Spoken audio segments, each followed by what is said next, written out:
Hello guys, welcome to another video. So in this video, I'm going to teach you how to put watermark on any video. So first, let's pick a random video and pick a random watermark and align it with the video and make it smaller because watermarks are usually smaller.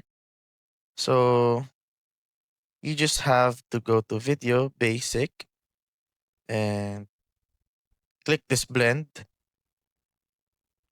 and click here, remove background, auto removal. So as you can see, the only thing remains is the NBA logo. There's no more blue background. So let's try it. Press the lock button. So as you can see, the watermark is already here. Press the lock button. It's showing up. And that's it, guys. You just have, if your videos are longer,